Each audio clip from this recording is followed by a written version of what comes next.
Hey everyone, how are you doing this fine Tuesday evening? Got a few people here. I see six there.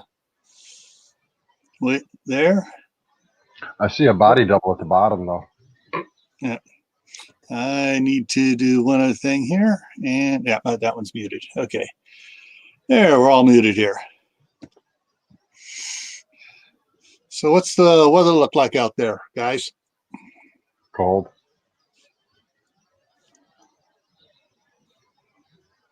Let's do a refresh on this thing here. And so here in Idaho, we're at 28 degrees and falling. We got a 30% chance of snow tonight with a 40% chance tomorrow. Woohoo! 37 here right now. Real feel 30. So we got a 7-mile-an-hour wind. Ours says we got tonight about a 6-mile-an-hour wind. Tomorrow we have a 28 high mile-an-hour wind. That'll blow all the snow off the garage onto the driveway in front of the garage. Mm-hmm. Well,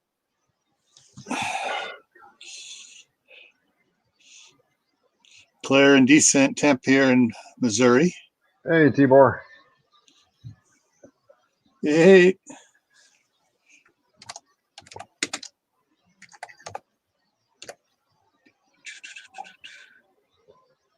Good evening, Miss Common Sense with Elizabeth.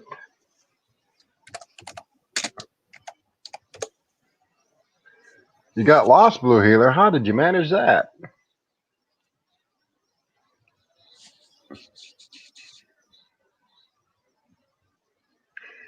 Uh-oh. You got to behave now. West Virginia's in the house. Oh, yeah. Better be good. Yep. 30 and about 6 inches of snow. Yeah, well, we have about 4 or 5 inches out and around laying there. But I've been clearing it off with the tractor. But North Star Prepsteader? Huh? Kathy's here.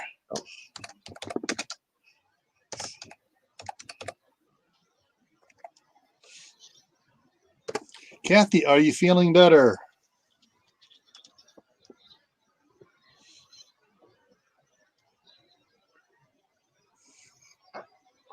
Yes, Blue Healer, that is something that we all need to be paying attention to. Because what they've done is actually committed an act of war. I'm not saying, well, they've been doing it to us for the last 2.5 decades, almost 3 decades. So, I mean, I'm surprised we didn't actually go to war sooner with some of the presidents we've had. Yeah, I got an a YouTube video from Ryan Jeske at Prescott Caliber Club earlier. And he says that breaking news, it looks like it appears that the initial report was correct and the base may not have been hit. But he says, I'm sure there's more to come. And he's been watching One America News, getting stuff there. And Dave, where were you getting your information from? The Jerusalem Post. So I got mine right from the Middle East. Cool. RNG Homestead, welcome. Okay. Keith, hello. YouTube. And Keith, I honestly don't believe that's the answer. Because if we drop one, then there'll be 30 more dropped all over the world. Not necessarily by us. Yeah. No. You don't want to drop. We do not need to drop an atomic. Now, a Moab is non-radioactive, and everyone else that does have atomics isn't going to react the same way to a Moab as they would an atomic bomb. And does anybody out here not know what a Moab is? Mother of all bombs. Yep. It's what they dropped in the desert, what was it, 3 years ago? Yeah. And the shockwave was felt 100 miles away. Mm-hmm. And it sucked all the air out of the cave caverns. And So, well, Miss Elizabeth, all we can do is pray that that doesn't happen.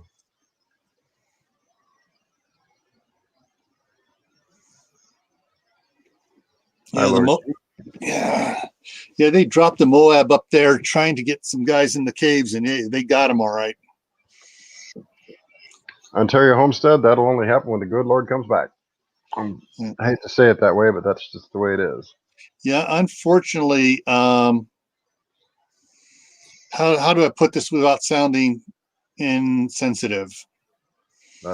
There are certain people that take their religion so seriously that refuse to talk to anyone of any other religion because they see it as an affront. They're zealots. Yeah, I was trying not to use the Z word.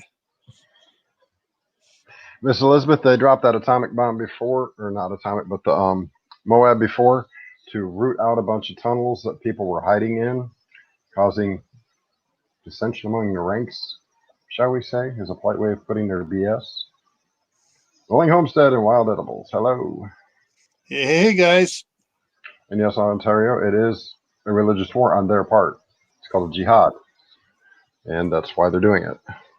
Because they think they're right and we're wrong. Because the book that they read, which has been modified over the last 57 years to read what it does currently read, tells them that they're going to, if they die as a martyr, they get 70 you-know-whats in heaven. Well, unfortunately, they're not going to go to heaven, and they're not going to get 70 you-know-whats. Yeah.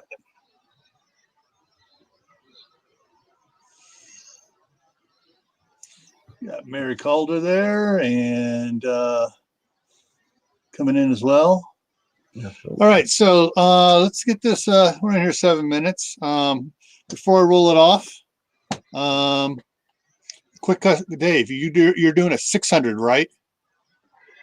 Here soon, yes. I don't have everything in stock yet. All right.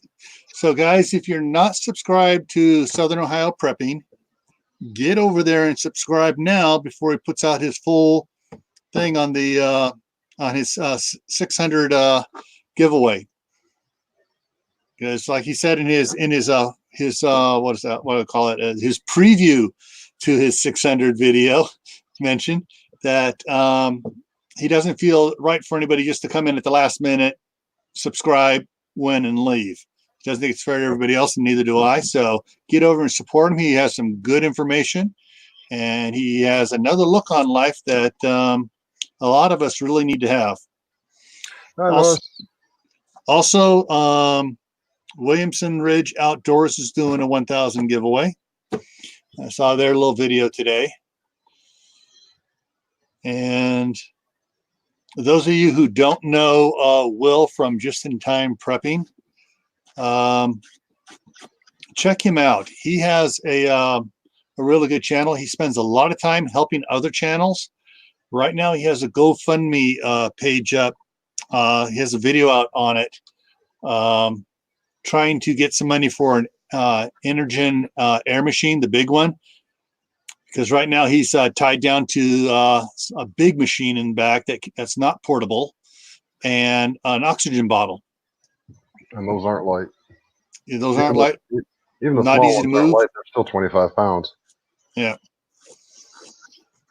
Yeah. Hey, Lois.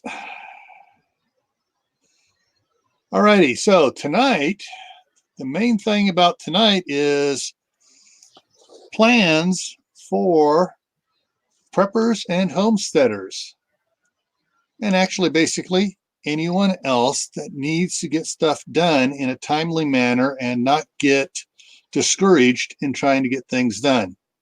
I'm going to say thank you to Miss Elizabeth there for the sub. Thank you. Cool.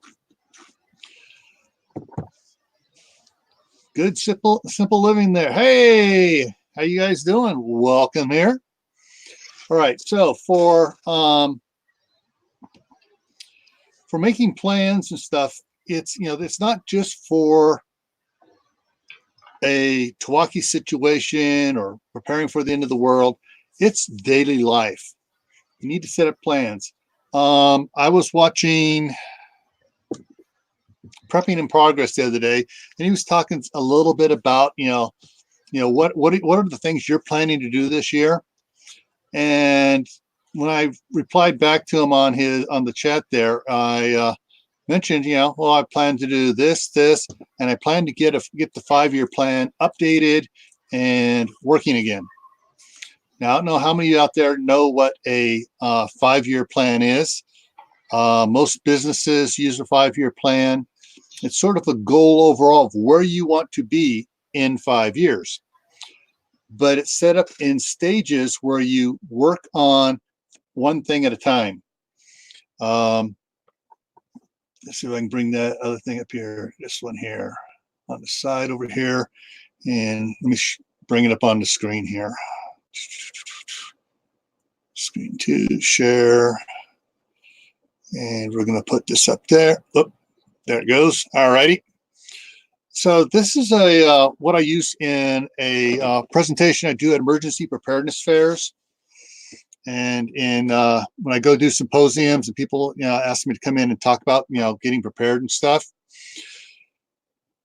All right, this does not have to be an emergency preparedness plan. This can be set up as a 5-year plan, a 2-year plan, a 1-year plan. Let's update the date here. So it is 01-7-20. And watch all those blue dates over there when all the blue dates right over here when I hit enter. Ooh, they all changed to 20. So I like making spreadsheets that work where you can update them instantly. Now, most of the dates down here did not change because these are manual ones you got to put in as you figure out what you want to do. And basically, I got a little over. Yeah. So these don't change. Got over here. I'm sorry. I'm having a senior mental moment here, guys. Sorry. AKA I'm having a brain fart. So this, I just had it, just flew out of my head again. Legend. This is sort of a legend for it. And for the types of item types here. And so like PP comes down here, that's a planning. So you have a planning meetings, you figure with the family, everyone, you figure out what you guys want for a goal, either by the end of the year or the end of 2 years or the end of 5 years. And then you just kind of go in there and start working on things. You come up with all what you want, things you want to purchase. You come up, put another tab on here for, I don't have it on here right now, but real simple. Just, we'll put one in here and we will go in here and we'd make this jobs. Oh, come on, work here. Jobs to get done on the property. And what we're going to do is, we're going to go over here and we're going to blow this up a little bit. And then you just start, you have down here item number,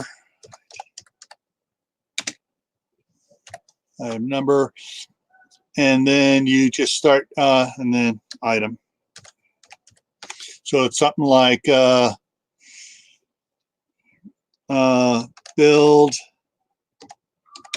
a new chicken house. And that's going to be item number, and you think, I don't want to do that right away. I want that to be about like item number 3.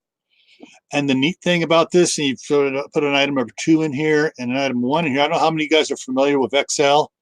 But first, let me go ahead and do one other thing here. Go home. I want to change that to center. There. It says the thing you really want to do is you want to rock the driveway.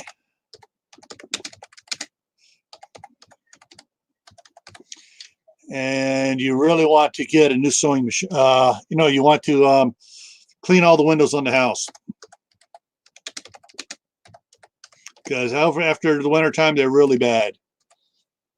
Okay, now they're out of order, but that's simple.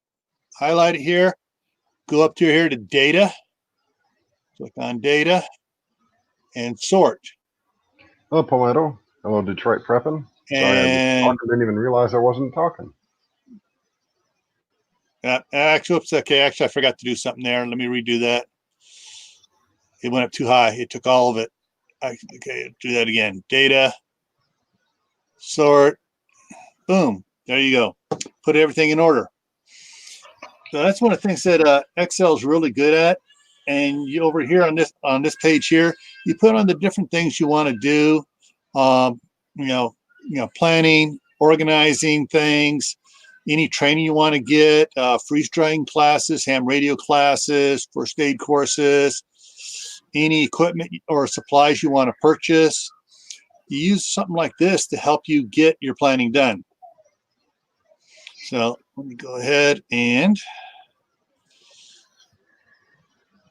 we will remove from the screen. There we go. Sounds like somebody's not happy in the background there, Chief. Is this? Yes, this is an Excel spreadsheets. When I first went to work for DHS, I was not a fan of Excel spreadsheets. And one of the guys there, taught me how to use some stuff, and he gave me a copy of Video Professor for Excel back 15 years ago. And yeah, it was, I learned a lot. And all of a sudden, once I started learning some of the neat things you can do in it, it was, oh my goodness, this is so cool. I can organize myself. And meanwhile, when I went to tell my wife about it, she just started laughing at me. She goes, I've been using that for accounting for years. I go, why didn't you tell me? I didn't think you liked it. You have had a couple questions in the chat there. Okay, so and I tried to answer one, then realized I had muted myself. Okay. So let me see if I can find it again for you. Yeah, yes, Kathy. Excel is a powerhouse program, and it works right along with Access, which is even more complicated. But I wasn't quite good enough to run Access. But let's see what we got here. North Star Predator. Oh, well, actually, Ontario Homestead actually said it. Oh, never mind. I think that was something else. Never mind. I'll shut up. I'll just sit here and be quiet. I'm just going back here. It's pretty small, yeah. So I'm used to tiny numbers. Those that have groups, how did you? Oh, okay. Someone's looking to set Ontario Homesteaders looking for information on setting up a community group of some sort, whether it's a Mac, a Mag, or something. Lori, okay, yeah, this sheet is one I use for when I do a presentation for at preparedness fairs, or people call me in to do a presentation to a group, and that's one of the things I use to help them get organized. Yeah, it's kind of hard on here to see everything, but it works. It's something you can play around with Excel and it works really good on. Yeah, it's a lot better to watch this on a PC than it is on a phone right now.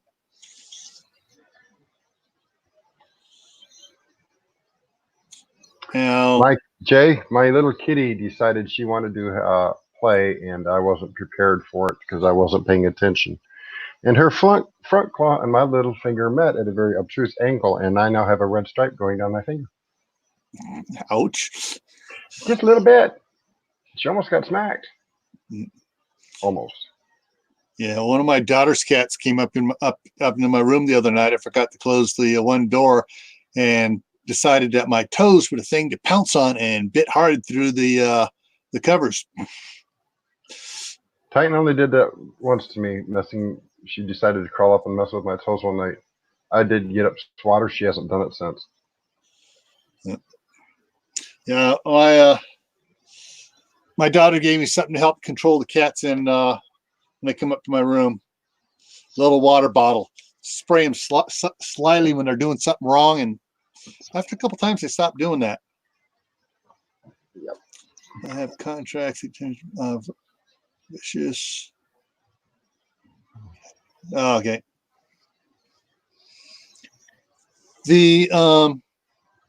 Yeah, so the main thing you guys need to think about for what are the big things you need to plan on, and don't just go and we're gonna right. I'm gonna take an example. New Year's resolutions. I'm gonna lose 50 pounds this year, and that's someone's resolution, and they don't do any planning on it. Well, when are you gonna lose the 50 pounds? By the end of the year. How much are you going to lose in a month? I don't know. Have you set a goal to lose so much by the end of January? No, but I'm going to lose 50 pounds by the end of the year. It won't work. That's how come all those exercise clubs make so much money, because people come in and they buy a membership and they start going a little bit and they get discouraged and they stop going, and the exercise clubs will not give them their money back. It's like, hey, you paid for a full year contract. There's no refunds. Yep. It sounds like a comment or a conversation we had on the first. Yeah. And Miss Elizabeth, I'm going to say a prayer for you tonight for that. Yeah.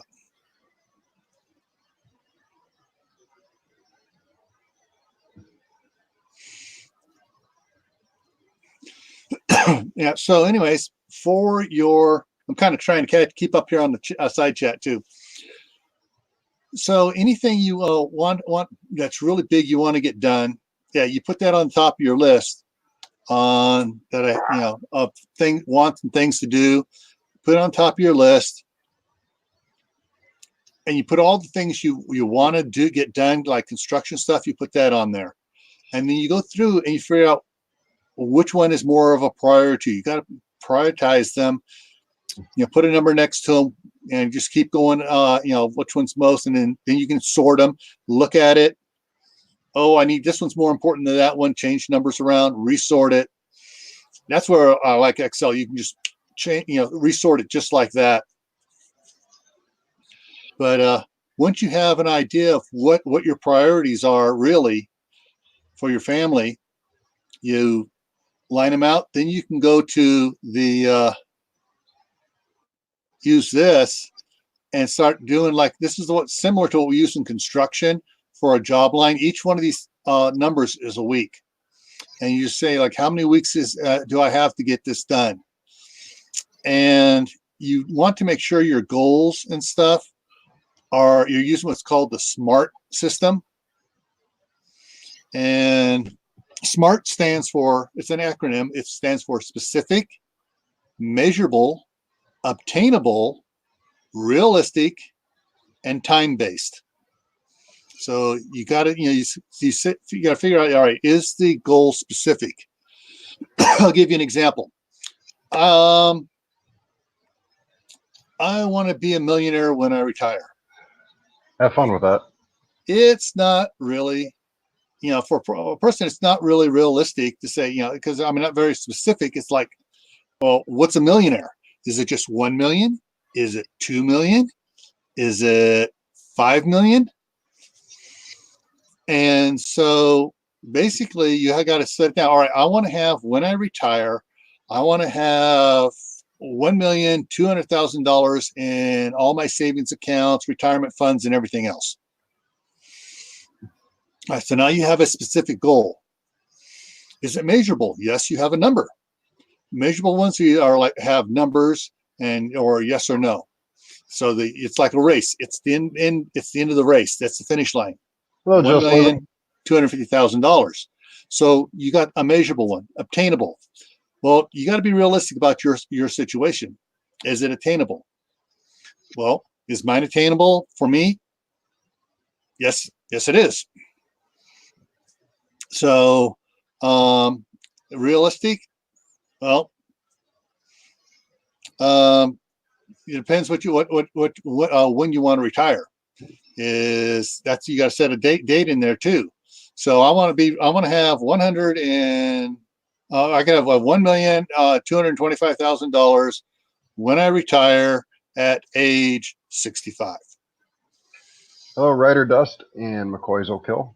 Hey guys. Don't worry, I'm trying to catch everybody as they sneak in here. Yeah. Somebody left the side door open. I wasn't watching it. And so guys, when you so basically I set it up so now it's time-based and it's obtainable. So it gives me a certain amount of time to do it. And the jobs I had and everything, yeah, it was obtainable. And so the time-based part of it was by 65. And so that's setting up a SMART goal. It can be something as simple as I want to take canning classes and know how to water bath can and pressure can by the end of the year. Well, that's, it's specific. You want to learn how to can. It's measurable. Well, you got to complete the class, and it's attainable. Well, yeah, you generally can, complete a class in a year, especially if you've been going to college or high school. Yeah, you complete a class. Is it realistic? Oh, it's very realistic to complete one class or two classes in a year. And time-based is end of the year. So when you set your goals, use the SMART principle to do it. And Miss Elizabeth, prayers are free. I give them out all day long with no charge.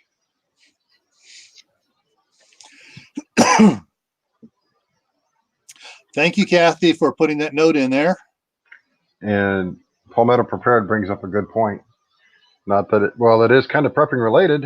If there's missiles being fired, there's a high probability we're going to do something back. You better go out and make sure your gas tanks are full, because if we do attack, guaranteed gas prices are going to rise probably about $1 within the next 2 weeks.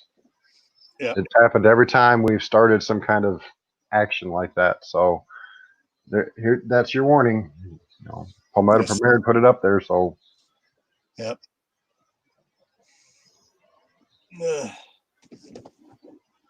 Manifestation of imagination. Hello. Hey, Reed. Hey, Steve. You're here for the spreadsheets. In the background. Corsair's lurking. Yes. All right, Steve, I have one word for you. Wolverines.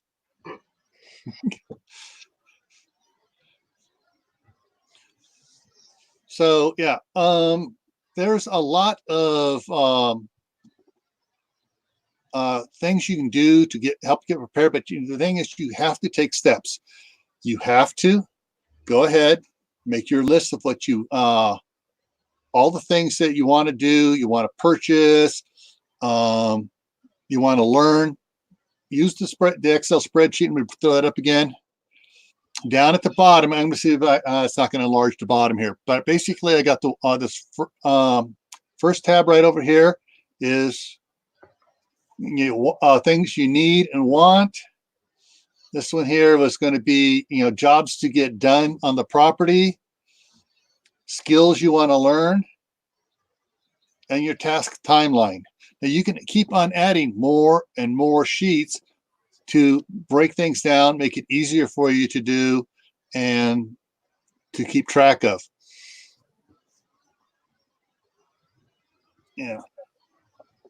Yep, there's Steve's reply, Wolverines again. Now,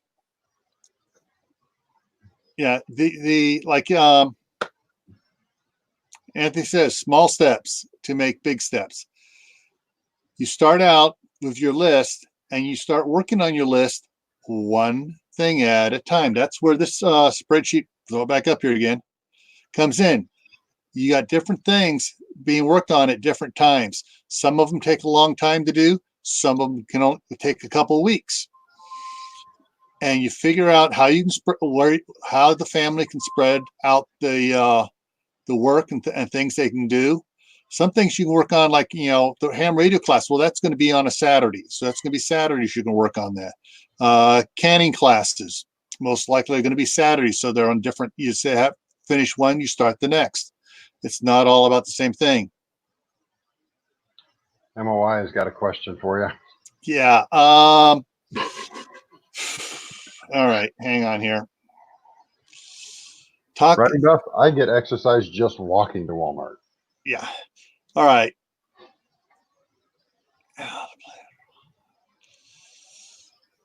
All right. All right. Reed, do you have a, geez, I closed out so much of my stuff from FEMA when I retired. But if you know where it's at, yeah. Let's just put it this way: any base, any air base, mainly, is a first strike target in an all-out nuclear attack. Okay, I live 30 miles south of one of the first ones because it is a development and training and R&D site.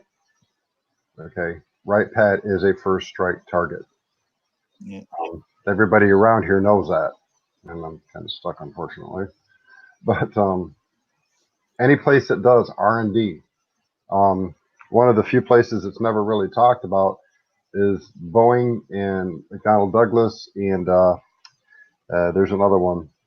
I can't think of the name of it off the top of my head. That are primary, secondary sites because they actually build the stuff that's been R&D'd. Yeah. So the Skunk Works building is one of them. Yeah. The right now, everyone's worried about nuclear weapons and stuff because Iran's doing stupid stuff. Iran doesn't have the capabilities of putting one over here. Yes, North Star Research and Development. And getting started on homesteading. Welcome. You're listening and playing in the dirt. Hey. Now, so as far as nuclear weapons are concerned right now, I personally, and I could be wrong, but I personally don't see that as being a threat, an actual threat for us right now, because I don't think China or Russia are going to jump in on the side of Iran right now. And even if they do, they know what our capabilities in retaliation are. Yes, it's mad, mutual assured destruction, but they know what we can do. We know what they can do.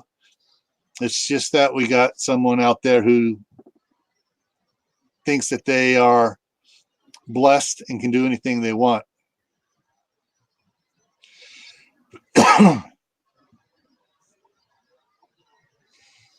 So back to planning, like for me, I just put, I'm working on a 5-year plan. Actually, it's a 4-year plan because I want to have it done so my wife can retire in 4 years and come here from California, and everything will be paid for, and we can, get into the farming and being grandparents and spoiling the grandkids and driving our daughter and her husband nuts by spoiling the grandkids. But some of the things we're working on plans for us right now, I got plans set up for the orchard and putting the trees in, relocating the irrigation ditch the rest of the way, not relocating, taking it from an open ditch to a culvert that was the culvert and stuff. It's covered with pump stations to be able to pump irrigate to the orchard and the fields. We're planning on putting in a, how I always mispronounce it, Willapina greenhouse. It's partially submerged and uses the ducting or the tubing going out down about 10 feet down to keep it cool in the summertime and warm in the wintertime. It's okay, Darlene. We like latecomers. Yep, not a problem, Darlene.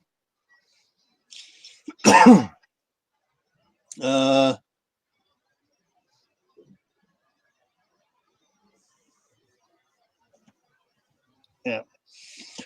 Well, all right. Diversion. Squirrel. I'm going sideways here. The U.S. Oh does boy, there not goes get the their neighborhood. oil from overseas. Blah blah blah.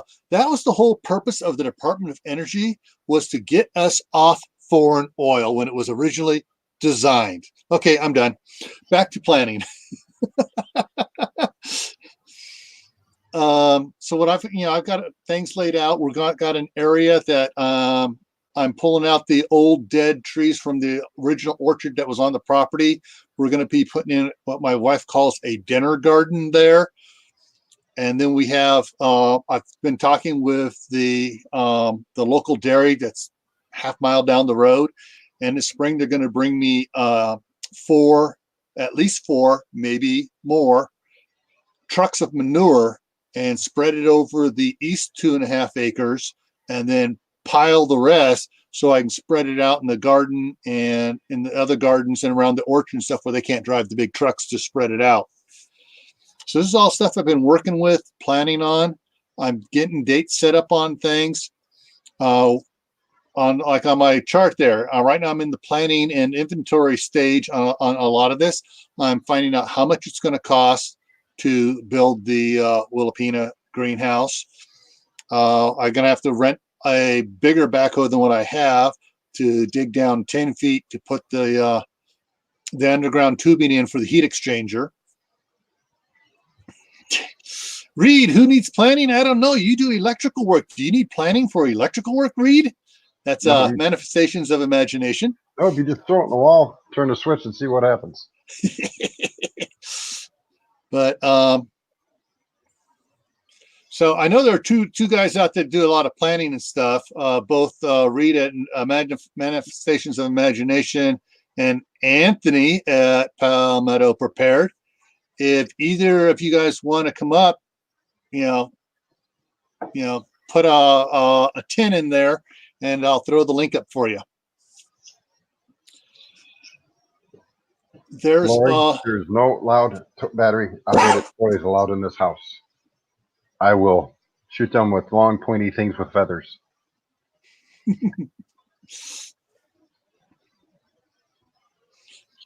Okay, we got some nice, interesting conversations going over there.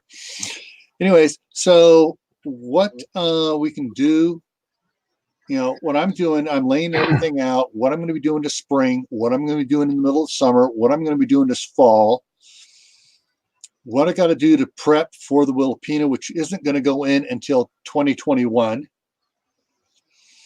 I got all things different going on. I've been working, like I've gotten 2 cargo containers. I got one year, and waited 2 years later, I got the second one. Got that area rocked where I can park the tractors there. I'm going to be putting canopy up over it this summer. So there's different things. I'm planning things out so that what I can do, I can get prepared. Now, one of the other things I'm planning too is my wife and I want to build an outdoor kitchen. Reason for the outdoor kitchen is mainly for the summer and fall, for when it's for canning and cooking food and processing food for our food storage. So that's one of the things that she really wants, and since she really wants it, she's going to get it, because if mama's not happy, ain't no one happy. And she was a staff sergeant in a unit of drill sergeants, so she's going to get what she wants. Mm-hmm. I have no qualms in saying that. She can almost shoot as good as I can. I'll bet if she's pressed, I bet you she nails it better than you do. And if you upset her enough, I guarantee she'll hit the target every time. Well, actually, we went target shooting, and she thought she was going to outdo me. And then she found out exactly how much, before we got married, how many thousands of rounds of ammunition I went through yearly at the gun range. But yeah, but she is left-handed, and she was able to qualify as marksman with the M16, and the shells flying out of her face. So I give her points for that. Hey, Green Man, and he brings up a good valid point. Ooh. Yeah. So you ought to, and that's, one of the things you need to be considering in your plans is stay healthy. I know I am. I had my insurances. They send a nurse to my house once a year. And this time they only waited 6 months, and she gave me a good bill of health yesterday. So I'm good for a couple more minutes. Yeah. Now I'm going to say something that may tick more than a few of you off out there, and I'm sorry, but I'll explain why after I say it.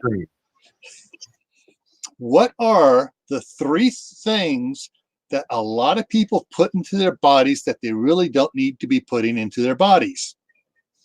So I'm going to give the side chat there a second to come up with that one. I didn't really say nothing. I just threw my hands up in the air for the heck of it. Yeah. So what 3 things are a lot of people putting into their bodies that they really shouldn't be putting in their bodies and are wasting money on? I'm waiting for the other one. There's one more that y'all ain't put up yet. I see one of the 3 I'm thinking of. There we go. Ontario Homesteader. Got the other 2. All right. First one was caffeine, so coffee, tobacco, and booze. Yep. I'm extremely mad at you, Gil. I just don't know if I can stay here another second longer. All right. Now, the reason why I am, quote, death on tobacco is the year after I got married, my dad died from lung cancer. Both grandmothers had died from lung cancer. My favorite uncle died from lung cancer. Okay. All right. So right there, that's enough right there about why I'm death on tobacco. Alcohol. Do you really need to destroy your liver? Destroy your liver, screw up your mind for a little bit so you do stupid things. And, really. And then, coffee. Do you really need to be pouring that hot stuff, that scalding hot stuff, or unless it's ice? Do you really need to making yourself addicted to something else? Right now, 90% of what I drink is water. The other 10%, let me do this right. The other 8% is milk. That other 2%, apple juice or grape juice. There's Reed. Hang on, let's bring Reed up in here. Hey, Reed, how's it going? Hey, the heck with you about alcohol and coffee. You're wrong, man. You're wrong. Now, alcohol does have its place in your preps. I will say that. There's a barter item. Everclear, 90%, 180 proof alcohol. It's good for antiseptics for use rubbing alcohol for. Plus, you don't have to worry about if one of the kids actually gets a sip of it, they're not going to go blind because it's not wood alcohol. You know what else is good? Also, honey. Use honey. Store honey, not alcohol. Alcohol, whiskey is a really good cough suppressant. Helps with teething pain in children.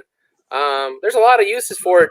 As long as the key thing I always say on a lot of these things, never to excess. If you're going to excess constantly, you got a problem. Yeah. That's what I always say. Yeah. There. What's the saying? There was a. All things are to be used with prudence and understanding. That talks about all herbs, wheat, all wheat, herbs, grains, sugar, everything is to be used with prudence and understanding. You don't want to supersize yourself at McDonald's. But there's so much fun there. I mean, you got a clown that comes there and visits. I'm sorry. I gotta put this up. Where to go.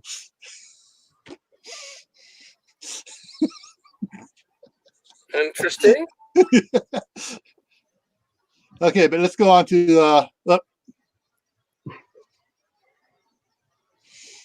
all right, but I missed out. I was actually trying to get this one up here now. There we go.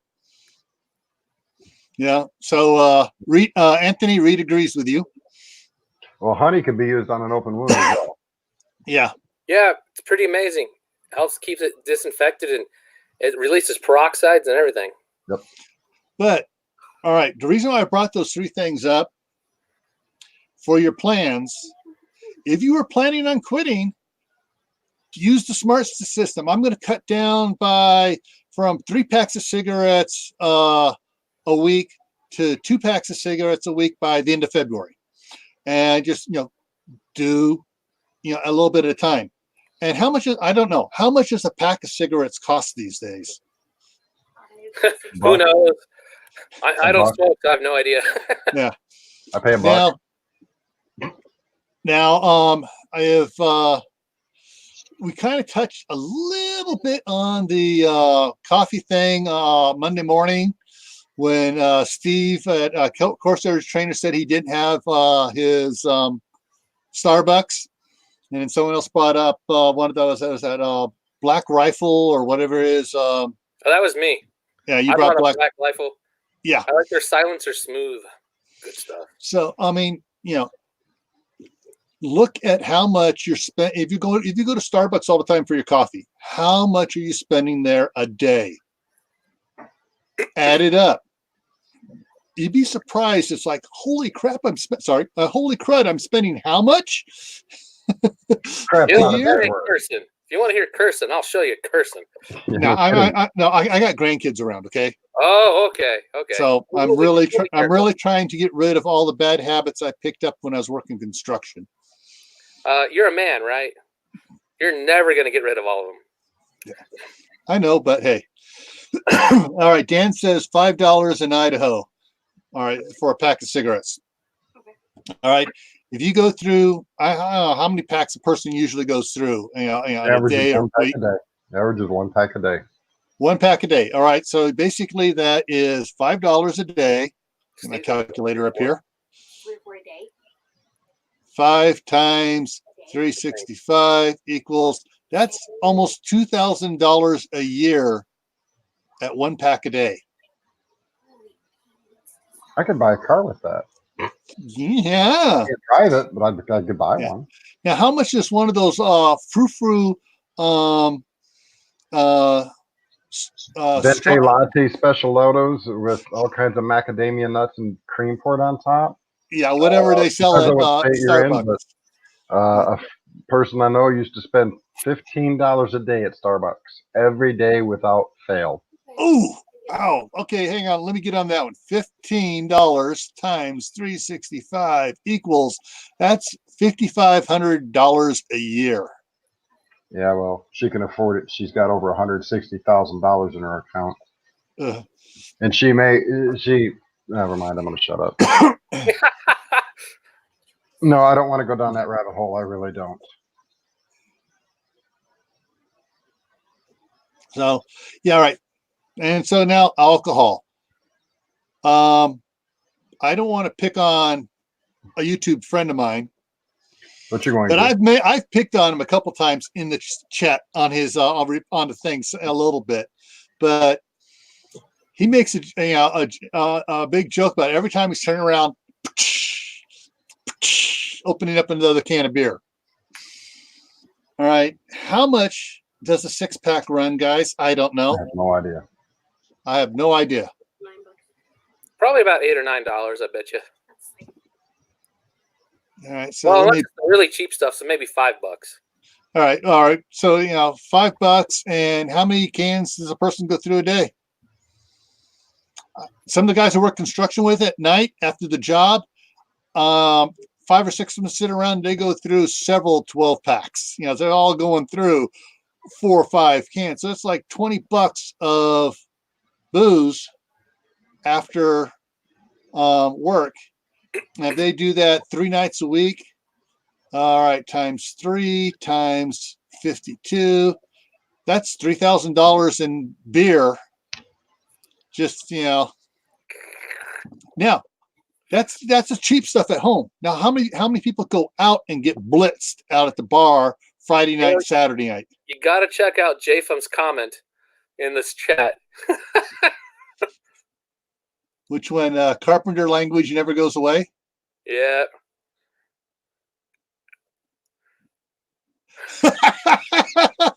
Oh, yeah. Yeah. I hit my thumb one man. time. I hit my thumb one time when I was working with a chisel trying to get some stuff loose. Dear, you're not supposed to be using that kind of language in earshot of the kids. Sorry, I had to go check something that just flew over my house low enough for me to almost reach out and touch it. Okay, hang on. I bought some beer for my 6-pack was $8 or $9. Okay, yeah. So, but if you going out to a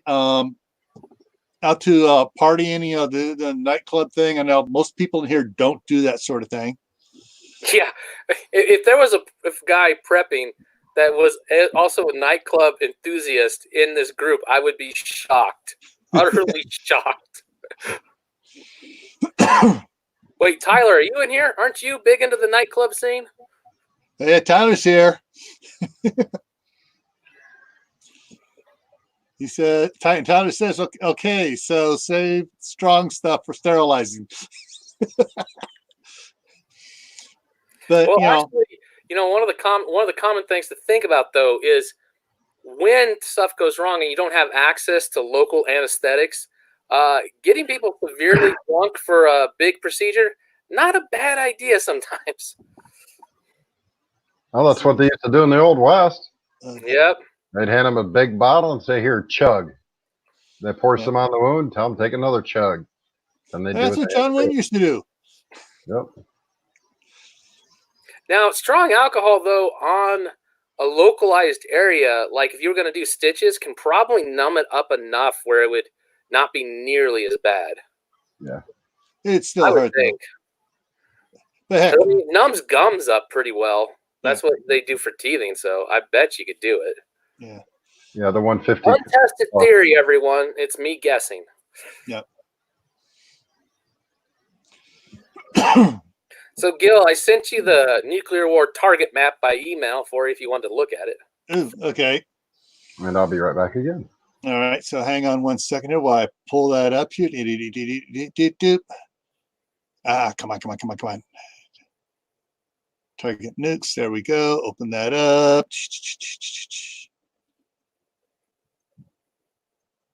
What we got here? Ah, there we go. All right. So what I'm going to do is I'm going to put this over on the other page over here. Go back here. All right. Okay. So Gil's got this thing up. This is a more recent FEMA projection of the nuclear war targets. Now, because of all the stuff going on with Iran and all that stuff, I am not here to fearmonger. Everyone's been talking about nuclear war and other stuff, and I've actually had some phone calls today about people going, what do I do? What do I do? So I figured, why don't we just talk about this a little bit? So if all heck absolutely went crazy, and I mean all heck, and everything, it was a total mutual assured destruction between here and Russia, this is the projections that FEMA thinks will be hit. Now, this is from the early 2000s. All right, the current one is still classified, and I haven't seen it leaked anywhere. So we're stuck with the 2000s. Now, the full-scale one is the ones with the purple and black. Okay, that is a 2,000 nuclear warhead slam between us, Russia, and China and stuff. And basically, the idea is to destroy governmental operations in all places of industry or military significance. So what they're going to do is they're going to hit every state capital, every state's major cities, the military bases, and places of infrastructure and resources, okay?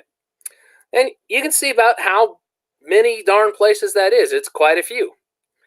Now, it's not unlike what a lot of people have said in the past. Nuclear war will result in, nothing being alive anywhere in the world. Not entirely true. Believe it or not, the U.S. and Russia together have detonated over 2,000 plus nuclear warheads. Yes, a whole bunch were underground. I know that. But I just wanted to put that in perspective. We've already detonated that off on the planet. So very possible this could go, if they went off. There is no link. You can Google around and find it. It's from one of FEMA's classified reports that got leaked a while back, and this is the most recent one I have. It pops up on the web every now and then, and yes, this one is authentic. I have been able to verify it's true. Okay, There are other ones I've seen with other stuff on them that I cannot verify as authentic, so I don't reference them. This is the one I only reference. I also have a copy of a very, very old report from the early 90s, but the detail on it is really bad. Hey, Gil. Yeah. On the screen you're sharing, you should see a box on it. Click that box, and it'll make that a little bit larger so people can see it. The box Underneath our window right here. Oh, There you go. Hey, cool. that made it a little bit bigger, but I think he means this one here. Yeah. There we go. There you go. Okay. Now, as you can see, if you're in certain areas of the U.S., particularly east of the Mississippi, because there's so much infrastructure and industry over there, it's going to get hit pretty darn hard. Okay. Also, you can see the ports. So down over in New York, New Jersey, and all that, they are slammed hard. Also, look at California. The ports over there are smashed really good too. We also got Florida and Texas getting whacked really good there. Now, if you're west of the Mississippi, in flyover country, there is a lot of open space and things. Now, one of the other things to keep in mind, though, is most of these weapons that are going off, they're actually going to be targeted and shot over what's called MIRVs, multiple reentry vehicle warheads. Now, these are warheads that are going to be thermonuclear in design, and they're going to be like 1 or 2 megatons or such. Russia and the U.S. no longer maintain those single-shot, really, really powerful nuclear weapons, the ones that were like 50 or 100 megatons and stuff like that. They just considered them a most waste on that. And the reason why they built them back then is the guidance systems weren't very good. Okay? The guidance systems were like, okay, let's just get it close and hope it takes it out. Once the guidance systems got good, they moved to MIRV, so missiles, and then, really pound the other country.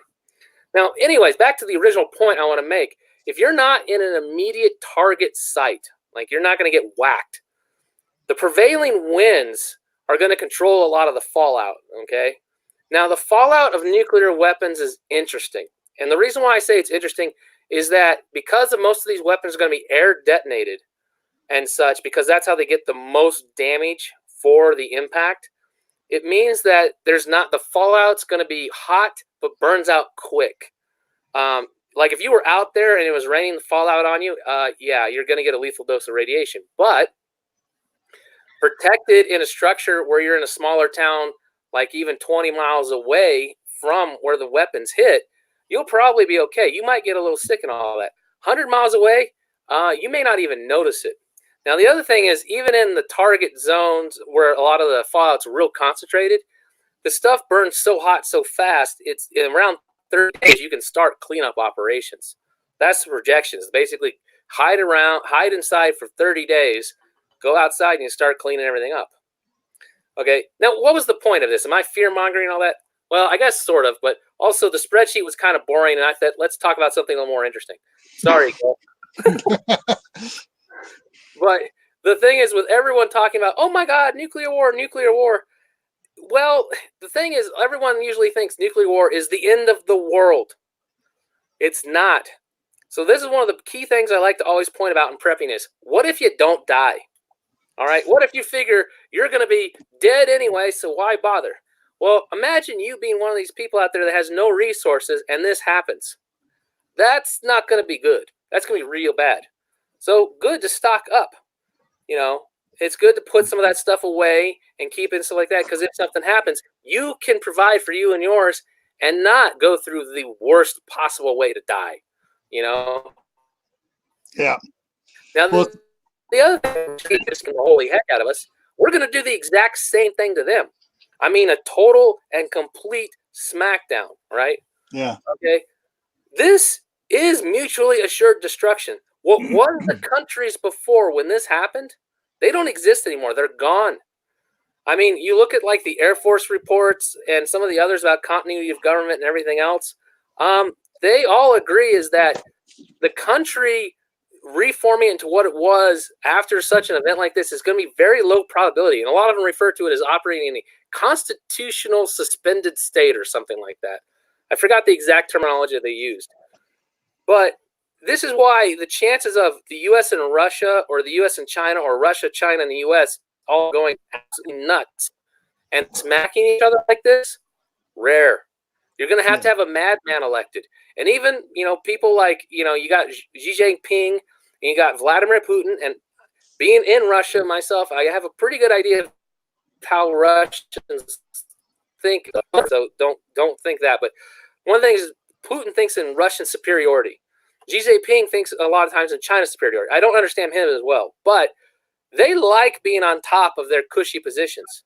They don't really want to be in the position of where they themselves could risk life, limb, and starving. It's not really their thing. So the chances of this happening really low down, okay? It's always been a race of who can assure strategic advantage so they could engage in a first strike. Well, no one's ever been able to gain that side. So nuclear weapons and MAD has worked pretty well. Now, if we can get rid of this image. Now, we think about something else of what's going on here. And you want me to take that down? Yeah, you can take it down, Gil. Right. Sorry. Before I do, I want to point out something. Let's see. Sure. I'm right around in here. I'm nice and safe. Anthony, I believe he said he was right around in here. So he's safe. Where are you at, Reed? I'm down over in New Mexico, the belly between the south and the north targets. I'm like in the center.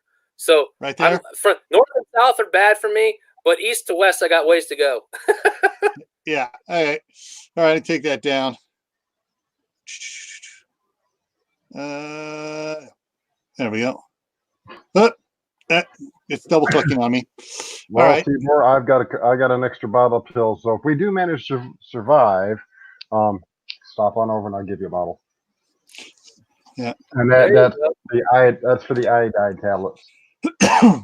Now, there's certain ways that nuclear war could happen. I think they're actually worth discussing for preppers, because a lot of times people now, after Russia the Soviet Union's gone and all that, people think nuclear war, that's never going to happen. Well, there's actually some really good events to read about. There are early warning systems to detect missile launches.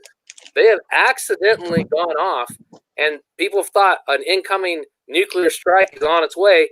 And like the Soviet Union was about ready to just launch everything at us. And there's a really good article out there called like The Man Who Saved the World. And it talks about this general, or maybe it was a colonel at the time, but something like that. He said, I don't believe our system's right, and refused to launch. Literally, that's why they call him the man who saved the world. And in 1983, also, there was another really close event. It's in the Reagan Library. You can read up about it. So you could actually have those early warning systems completely screw up on us, and then people launch, because that's what it is, mutually assured destruction. So that is a possibility. Remote, but I will say it is one that exists. Now, if we look on a different side, though, like what's going on in Iran and all that stuff, one of the things I do keep an eye on, if things don't settle down, and personally for me, this looks a lot like, right now, that guy that got killed, they've used him as like a martyr and a flashpoint, or a guy to like, unite the country behind a common cause, like, we're going to get evil America. It's like it reminds me a lot of like the Rodney King riots. You have these giant mobs form, you have this giant protest, everyone's angry, attacking everything. But this time, the government trying to calm people down, they're using it as a way to fan the flames and, encourage people to fight against America and use the support to, do their attacks or whatever. The only thing if it doesn't settle down quickly, the only thing I'm worried about right now, in my perspective, is Israel getting involved, them attacking Israel getting drawn into a battle, and then all of the people around Israel that hate Israel getting in on it, and then somehow Pakistan and India and Israel and those whole nuclear powers get involved and stuff, and that's a cute cat. She's down here taking my feet because I wasn't picking her up. Hey, Titan. Yeah. So that's what I'm watching. Is I just want, if things can be held well, and like we can destroy some of their abilities to project force and put them dead in the water, we'll probably nip the bud. And if we can just stalemate them for a couple weeks, I think things will just peter out. That's me. That's what I'm seeing on this right now, unless something changes. But I am watching to see what kind of what the escalation is involving Israel and the other nuclear powers in the region. Because if we saw a limited nuclear exchange over there, that could really cause a lot of problems. And specifically, what problems I'm talking about is disruption and damaging to all the just-in-time delivery systems across the first world, because you would have a lot of issues there. Well, if there's even a limited strike, Mm-hmm. it'll put a kibosh on all shipping around the world. And for people who don't understand our just-in-time delivery system, which means most stores only have 3 days worth of stuff, mainly to keep it from expiring on the shelf. If all the shipping stops, we ain't going to get nothing. Because most of the stuff that the places here in the U.S. use to package said goods comes from overseas. Now, we don't produce a whole lot of stuff in the U.S. anymore like we used to. A lot of it comes from Korea, Taiwan, places like that, Philippines. We get a lot of stuff from overseas. And I learned this while driving truck, because I'd go get something from one place and take it to a warehouse where they would repackage it in packaging that came from overseas, and then sell it here in the U.S. as, it is U.S. stuff, but our packaging comes from overseas. And a lot of the boxes and stuff that we make here in the U.S., over 50% of that gets shipped overseas. So, I mean, there's a lot of stuff that we have to ship. This is my Carhartt jacket. This is a Carhartt shirt I just got today, and it says "Made in India." Yep, it's not made in the U.S. no more. It used to be. Yeah. The only thing I usually see all the time made in the USA is a lot of car parts and airplane parts. I see those fairly common, but yeah, it's crazy. Everything else is from somewhere. Yeah. Did you see that, Reed? What was that? People want to know more about the pill iodide tablets. Oh yeah, the potassium iodide. So what that is, I can talk about it, or you guys want to talk about it? I don't care. It was a question that was brought up. Yeah. Okay, so the potassium iodide tablets, what it is in fallout and radiation, so like that, when they're facing these things, iodine is very able to become radioactive. It's one of the ones that become neutron activated to be radioactive. And what it is there's iodine in your thyroid. And if you get radioactive iodine in there, it's very hard to get it out, and it will cause cancer. And thyroid cancer is deadly. So there you go. So what it is you take potassium iodide, and what it does is displaces the iodine in your thyroid with potassium iodide, which is more resistant to becoming radioactive. That makes sense to everyone? I hope that answers the question. Sort of like a vaccine. Yes, what? Jay, What was that? Yeah, it is a vaccine of sorts. It's self-administered. There's not really an immune response, but it basically you take it to keep from getting the other. Yeah. But you have to, the minute you know if something's happened, you have to start taking those doses immediately. Yes. That's 130 milligrams per adult. What is it? 2 times a day, and then 60 milligrams per child twice a day, or something like that. I got the bottles and stuff upstairs. I just don't have them at hand. Yeah. And you guys, they're not secret anywhere. Anyone in the U.S. can order them for themselves. It's not a problem. As far as I can tell, they keep forever practically if you store them properly. It doesn't look like the stuff breaks down from what I can tell. They put an expiration date on them, but a lot of times, like there's ones I guess in the old fallout shelters that were good for like 30 years, they said, or something.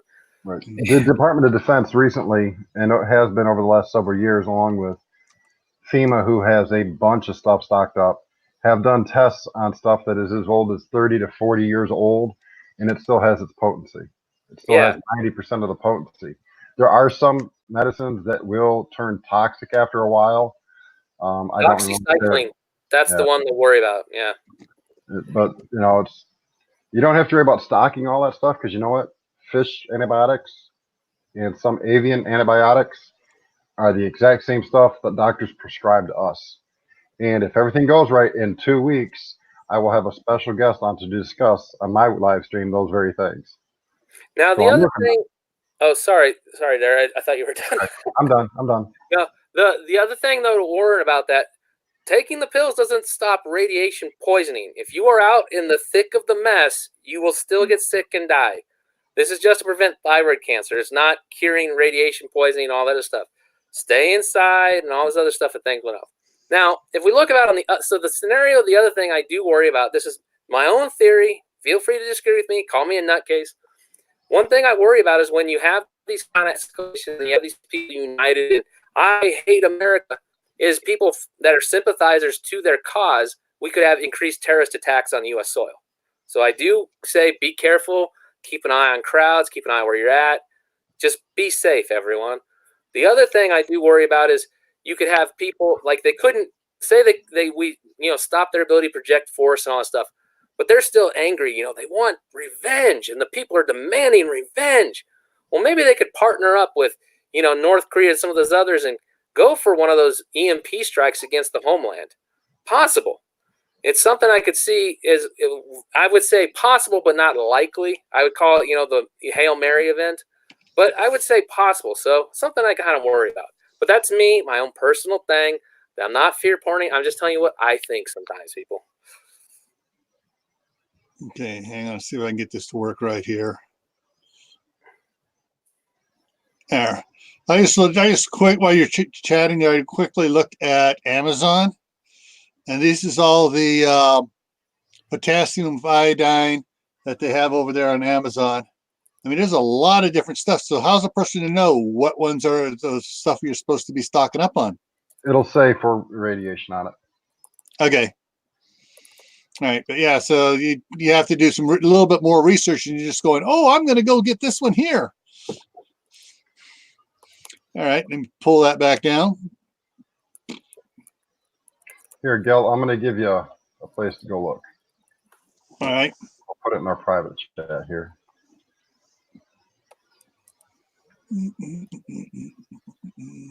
I'll let you post that one up for everybody. Ah, yes. Oh, Grace has a good question. So actually, if you're worried about radiation and other things like that, and I actually say one of the things you should eventually get, they're not cheap though, but is a Geiger counter or survey meter. And the reason is if we had a major nuclear event or there's an exchange or something like that, is people will go scrapping. They'll go finding stuff and resources. They could bring back metals that are now radioactive, and you may not know it, and they're enough to make you very ill. Yeah. Now, the other thing, too, to consider is from that map,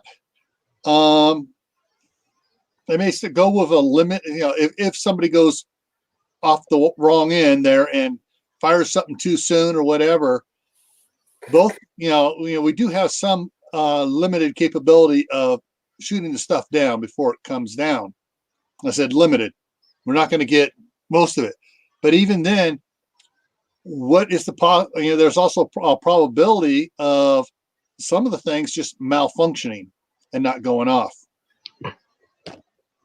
Someone was, I can't remember who it was, from Lawrence Livermore Lab there in California, was saying that if one of the first ones that goes off happens to put out enough of an EMP, the next missiles coming in won't detonate because their circuits will be fried.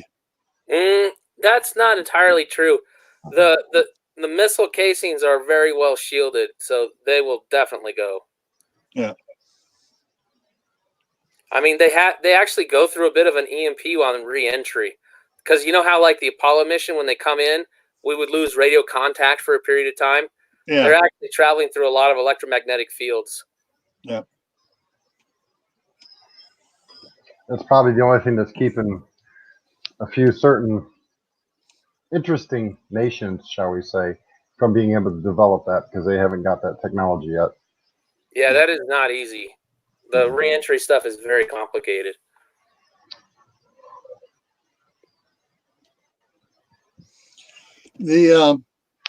Something I was thinking about this, if things go totally worst case scenario here on us and stuff does start flying, probably the best thing, those that are already preppers and homesteaders are already set up, it's going to get a little messy, guys, but I would bring them chickens and them rabbits indoors. Make sure you got a good basement. Yep. Yeah, that's a good one. I don't really have a basement, but I do have a good crawl space that'd be big enough for everyone. Yeah, I've seen that. Yeah. The rabbits would be fine up under there. Probably the chickens too. Good night, Now, Lori. Take care. Oh, sorry. What was that, SOP? Just telling Lori good night. Good night, Lori. Now the thing though is what's the word? While we always say is hope for the best but prepare for the worst. Well, so if we're thinking things are going to escalate and all this stuff, what should you be doing right now? Well, basically just adding more food, water, and the ability to be sustainable. In my mind, I wouldn't say don't go crazy. Don't anyone run out and charge up all your credit cards, all that other stuff. There are no signs right now of everything going nuts and popping off. No, there's not. Do that. So just, if you're thinking, hey, gas might go up, probably will, go fill up your cars. Go get another bag of rice and beans or spices, other stuff like that. Get a new water filter, fill up your water tanks, just regular stuff like that. If you know people that aren't prepared at all, why don't you say, with this stuff going on in Iran, all that, maybe the shipping supplies are going to fall down. Maybe you should get some extra food. Might get them to, stock up, because the more people around you that have some extra stuff, the better we all are. Oh, yeah, exactly. For me, the people that live right next to me on both sides of me don't really, they're sheeple, 100% sheep. The wool is right over their eyes. I've tried to wake them up, and there's no helping them. And you can't help those who aren't willing to help themselves. It's a losing game. This kind of goes back to what I was talking about there, about the the plans and stuff. If you're already on like a homesteader or a prepper who already has his land and you're already developing your land, you start including the few extra things you need. You still want to go ahead with your life. You want to plan for the things you want to get done this year and next year. But then just add, realize you need that should start adding a little bit more into your food supply. I'm going to go biblical on you guys here. Joseph in the coat of many colors, sold into Egypt. What did he do for 7 Egypt? years. 7 years. All right. That's actually the one I go for too. Is for some reason that one really spoke to me, and I started. That was where I started aiming for was 7. If you look in the Bible, there's a lot of stuff comes in 7s, and so the Lord's not too against rolling the dice the same way twice. All right, here's another 7 years, guys. 7 is the number of perfection in the Bible. Yeah. Okay, I got to mute myself. I got to answer an email. All right. So actually, here's a pop quiz question for you, Gil. Why is the number 666 so interesting? Well, supposedly, it is the sign of the devil. But why is 666? Hold on. Before we go any further, just a second. Gil, that's not accurate. That is not accurate. All right. The number that he just reiterated, which I don't like repeating, but it's that. Yeah. It is the sign of the man, the number of man who will be indwelt with Satan in the end of times. Yeah. You just want to make it. It's not a big deal per se, but just the kind of person I am, that if we're going to speak on the biblical things, I want to make sure that we speak it correctly. Okay. So there's no misinterpretations. All right. Yeah. So the one thing I know that's unique about it, prior to mass communications and stuff, the paintings of the popes on their skull caps had a design that looked like those 3 numbers. Those paintings have all been painted over. So years ago. So here's the old numerology I actually know about. So the number 6 was the number of man, and the Trinity is often referred to as God. The three parts of God. When you have a man, when you have 666, it's a man making himself God. Was the old numerology on it, as I was explained. I always thought it was interesting. Yeah. That kind of falls in line of the Tower of Babel. Oh, we're going to build this tower up so we can be even with God. But now we've probably driven everyone away going, what the heck's with you crazy people? Yeah. So, yeah, anyway, so, in your plans and stuff, we just went from 21 to 22. Hey, so, go ahead and, work into your plans extra provisions just because it's a good idea anyways. Like, Reed says, 7-year food storage is not a bad thing. I have food storage that's been around since 1971 that's still good. Well, actually, when we're talking about multiple years here, if you are new to prepping and you're wondering, multiple years, are you guys crazy? Well, there's a real good point to that. To me, I always found the crossover point is when you say, I need enough food for 1 year, you're actually saying is you believe that all supply chains, all issues are going to be interrupted for at least 1 year.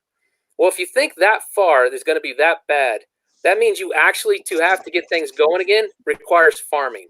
The chances of you being able to farm and have a successful crop to feed yourself for 1 more year are just minuscule from starting out. You're going to have failures, and you need a buffer zone to handle all those failure levels. And so when you think about everyone suffering that, if you're saying we need at least 1 year, logically you really need multiple because you have to plan for the failures that are going to come along that. So, yeah, a lot of people that aren't into farming, and even those that, especially those that are into farming, can tell you, crops fail. All the channels I was watching this summer were talking about, their corn went, their squash went, their cantaloupe went. I mean, someone who's been really good at growing good cantaloupe crops, Daniel Arms, his thing just went all this. He just lost just about all of it. And so, it can happen.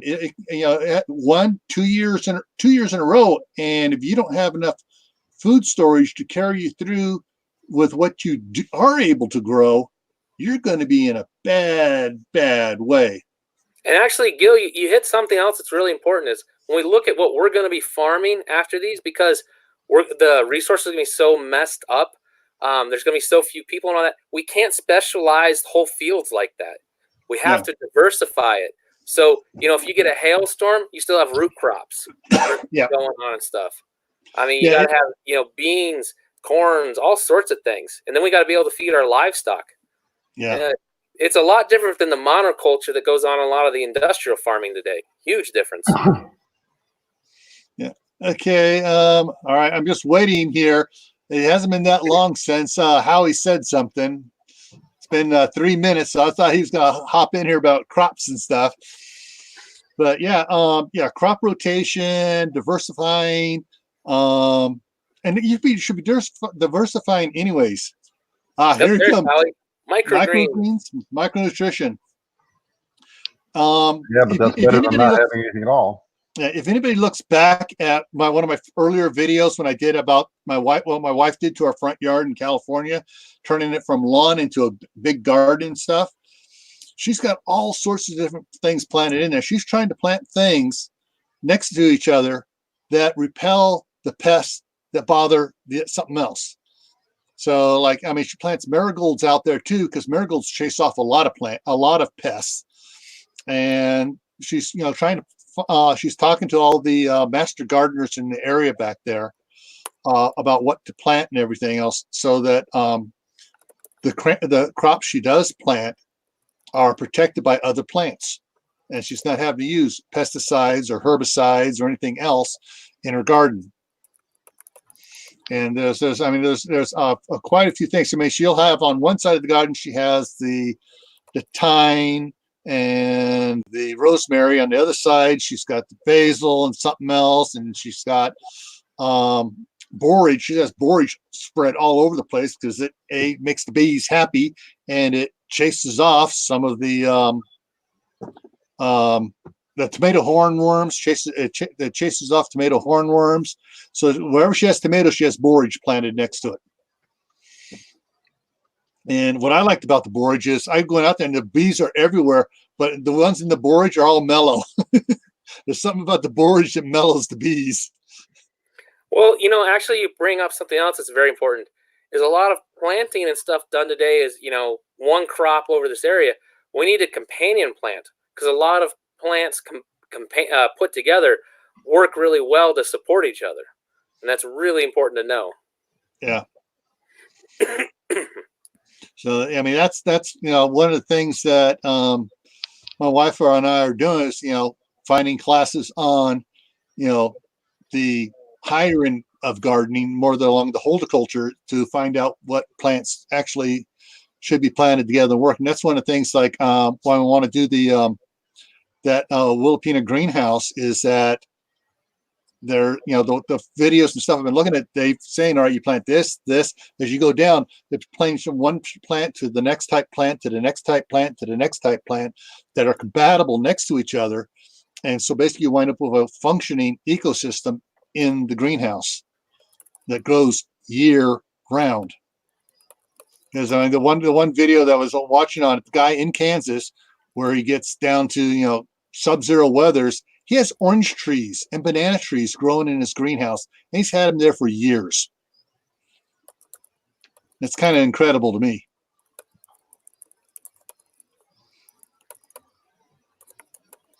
Yeah, we have some. Throw that one up. Yeah. So learn from the people in your locale. Yeah, that's what we're doing. We got some really nice people around here that have greenhouses, and just about everybody in town farms.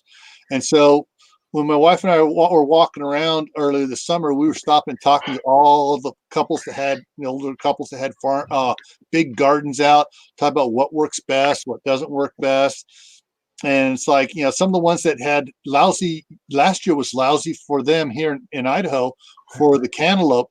This year, the cantaloupe's going great in Idaho, but down in Oklahoma, it's sucking down there. So, yeah, things vary a lot. And also, it's like where I live I'm in a desert, so most seeds I order, they don't really work here initially.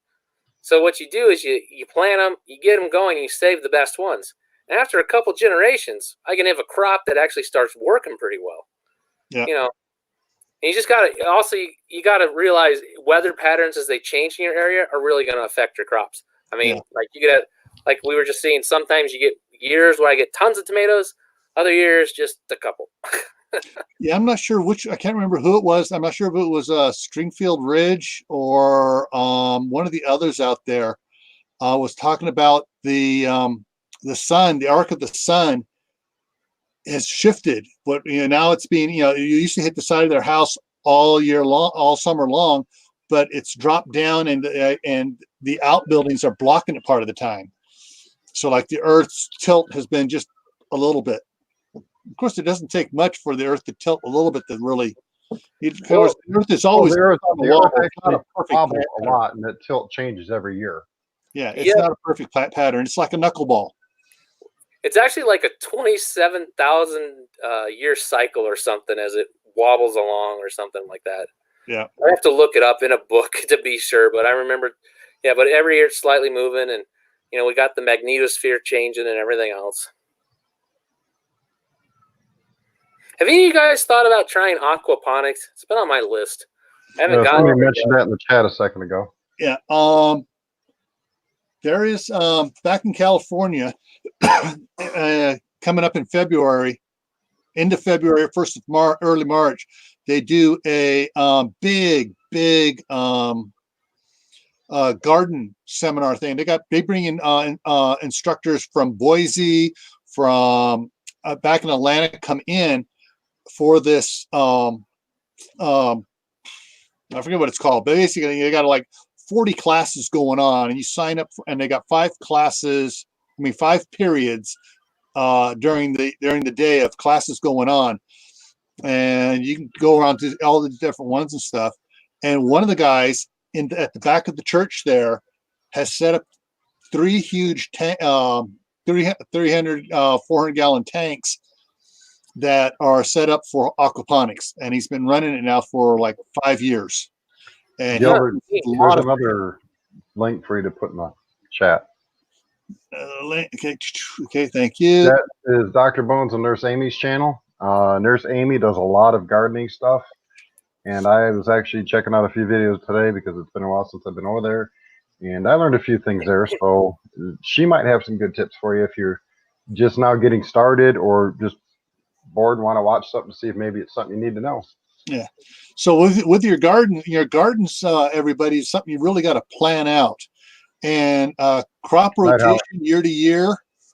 And yeah, I'm trying to cover crops for the wintertime is a lot of people talk around here about they put down cover crops to put nutrients back into the ground for the crop they run during the summertime, for the hay and the alfalfa and whatever else it is with their money crops, but they'll put in a cover crop over the wintertime to put those nutrients back in. Up in Michigan, a lot of the times when they would rotate the crops out, they would plant fields of clover.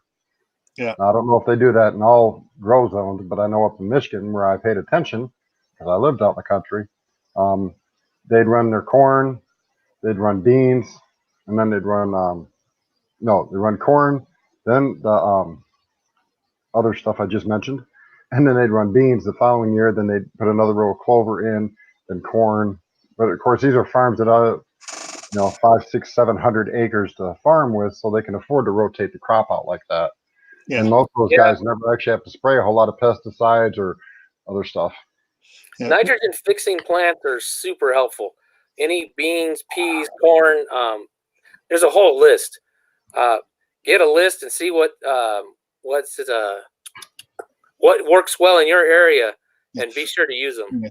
Check with your state university system because most states have an agricultural department for their state universities, and they got tons of information there. And it's PDF, so you can just download the PDF, and they'll talk about fruit trees, they'll talk about cover crops, they'll talk about everything.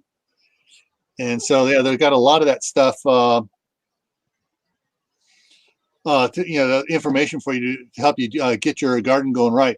Now, one of the things that used to be big when I was a wee lad was they'd rotate 6 crops amongst 7 fields, which meant that one field rotating each year rested.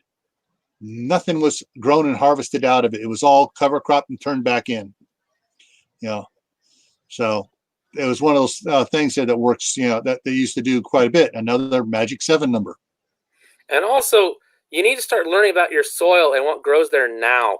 If you try to do that after everything comes apart, oh my gosh, you are going to be so far behind the 8 ball. Yeah. Planning again, got to plan for it. There's a lot of the, like up in here in Idaho, there are, you take soil samples and send it off, and they'll do the testing for you and tell you, all right, you need this, you need that, you need this and the other to bring your soil back up to what it really needs to be. Hey, take the last thing that Howie said and highlight it. After nukes? Yep.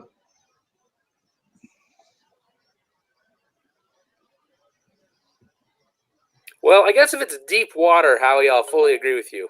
Yeah. If it's stuff from a spring that comes from deep aquifers, yeah, I would agree with you on that. Yeah.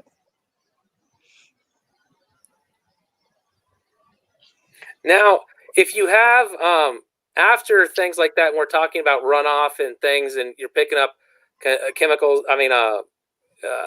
particles and all that could be slightly radioactive, you can actually, with a carbon filter and stuff, you can get most of it out. And depending on what we're dealing with, we can also distill it out at the extreme. But that would be the extreme. I would actually probably want to make something else, pull water from the air or something. I don't know. Yeah. Yeah. I'm lucky here is I got the water table here is down about 10 feet. Yeah. The other side of the river, of the Rio Grande on where I'm at, yeah, people just dig down a couple feet, they got the water. Where I'm at, it's 200 feet. Go up further by the mountains, it's about 500 feet down. Yeah. And a weird thing, on top of the mountain, there's a spring. The weight of the mountain is pushing the water up. And when it does come at the top, goes the winter snows melt down in and collects in underground caverns and perks out. It's funny. Well, I got to take off, Gil. I got to get not breakfast, dinner made before we all starve here. All righty. Dear. Thanks for stopping in, Reed. Yeah. Have a Take good care, night. All right. So, we've been on here for an hour and a half. Wow. Yep. Cool. Time flies when you're not. I mean, when you're having fun. Yeah, when you got everything going on here. See, you got 12 years. Okay. I saw someone up there. I think that was Common Sense with Elizabeth mentioned that she had years no poison ivy or oak. Yeah, poison ivy. And no poison ivy in your yard for 15 years. Boom. Yeah. Yeah, it's it's really weird too. I also found out something interesting about morning glory this year. There are two types of morning glory, and the one actually sends down roots 15 to 30 feet deep. And so you can kill all the stuff on the surface, but it comes right back up. Okay, I can't grow rhubarb, Brussels sprouts, or broccoli here in the south easily, but sweet potatoes, okra, and beans grow amazingly. That's it. Yeah, it's whatever area you're in will have a particular type of crop that does well, and other crops that not so much.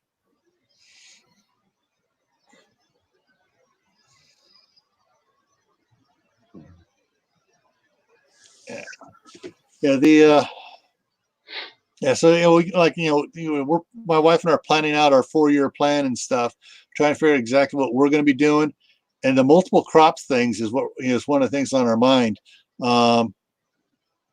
We've got probably, I guess it's going to be a full 1/4 acre just for our dinner garden, but we got 2.5 acres on the one side there, and that's going to be where we're going to rotate our corn, our sorghum, our squash and pumpkins, and other stuff that takes big areas to grow.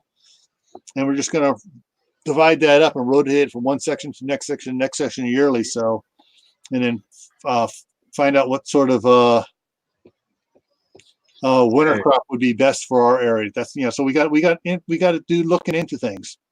Hey Gil, here's another one for you to look up and actually post a picture up in the, because there was a question on this. That way you can share it. Okay. It's on jewelweed. So I will go back here. So I'll put it down in the comments, and then I will come over here, put it there, bring that up. It's got a pretty orange flower on it. Okay. Spotted touch-me-not. Yep, jewelweed. Yeah, as I said, spotted touch-me-not, spotted jeweled, common jeweled, orange blossom, all the different names of it. Native to North America. It's common bottomland soils, ditches, along creeks. Often grows side by side with its less common relative, yellow jeweled. And so, what's the big thing on this? Is this? There was a question about a vine that was growing up around somebody's stuff. Common Sense with Elizabeth, and she asked what it looked like, because there was discussion about weeds and stuff. I mean, right, I saw that. Yeah, she was cleaning and ran into something, and she didn't see the poison ivy. So yeah, okay. Does jeweled really work for poison ivy? See what it says here. It says jewelweed is a natural home remedy for poison ivy rashes. That advice, however, will do you little good when you accidentally come in contact with it in your backyard. And so unless you have jewelweed there, it's yeah.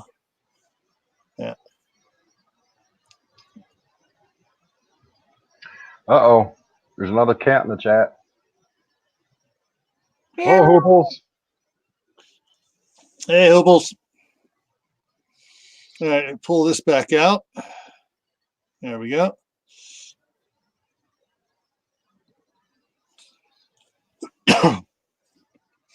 Now.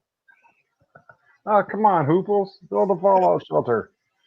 Now, anyone out here who is not weapons trained, don't just go out and buy a gun and go to the range and pop off a few rounds and think, oh, that's good. Find a good instructor for whether it's firearms, or I say, all right, pistols, rifles, shotguns, or archery, or whatever, find an instructor, get trained, and get trained well. Little quick thingies can get you hurt, actually get you hurt worse than if you, don't have it at all. It's better to have and not need than need and not have. Yeah. So But get without training. without the proper training, it's a mute point. Yeah. And like I've said on several other live streams, Rob Pincus, Warrior Poet Society, the USCCA, all have free videos you can watch to get some training, and they give you things you can practice at most ranges. Or if you've got a properly designed blue gun or a BB gun that you can make sure is not loaded, you can practice with those as well, like I've said before. Just make sure you get some kind of training. You never know when you're going to need it. Yeah. And if you're in Southern California, go see Corsair's trainer. Yep.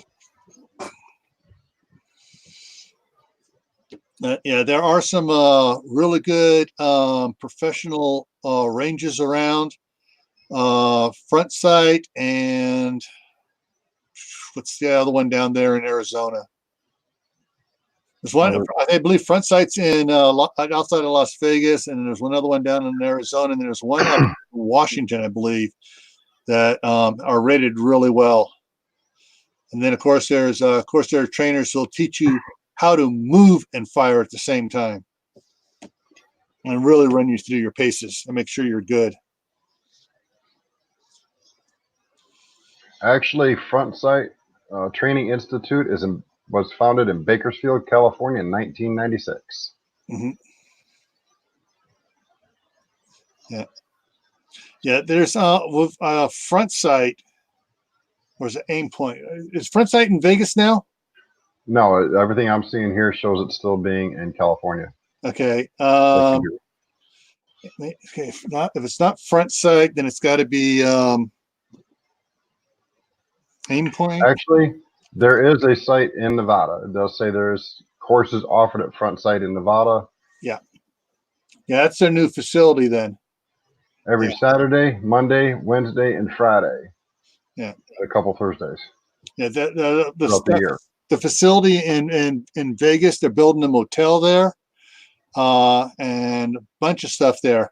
But if you know someone who is already a member, they can bring you in at if they're one of the executive members, they can bring you in at like a fifth the cost. I know I got a friend here in down the road here, half mile, who's a member, and every time he does at a preparedness fair, he signs people up at a really nice price. Yeah, Steve has they built a big place out there in Vegas. But yeah, get your training, plan it. Don't just go out and drop a couple of $100 at the local ranger, but find out who's a good instructor, one that won't fluff you along. You want one that'll tell you you're screwing up and you're doing this wrong. This, to really get on you. John over at Warrior Poet Society is that way. Yeah. He has no qualms with looking at you and saying, "Stop, this is wrong." Yeah. And so, go take a minute, go out and check out Warrior Poet. Yeah, words are hard some days. Warrior Poet Society's YouTube channel. John Howell is a pretty straightforward guy. John, all right. Well, I believe that Will is supposed to be doing his. He said he was going to do one at in about 15 minutes here. So So there's going to be Will at Just in Time Prepping. Let me grab this here real quick here, and I will give you his. See if he's got it up there already. Come on. I didn't see it. Yeah, I don't see it up here right yet here. And he said he was going to do one at 9 o'clock. It's it ought to be interesting. I'll be heading over there too if it's up. Give me a second, and I will give you the link for it. If my computer would speed up. Okay, so I want. Actually.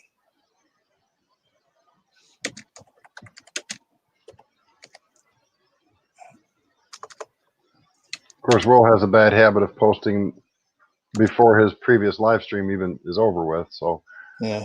it could be a day or two since he posted it. Yeah. I He was talking to me about it last night.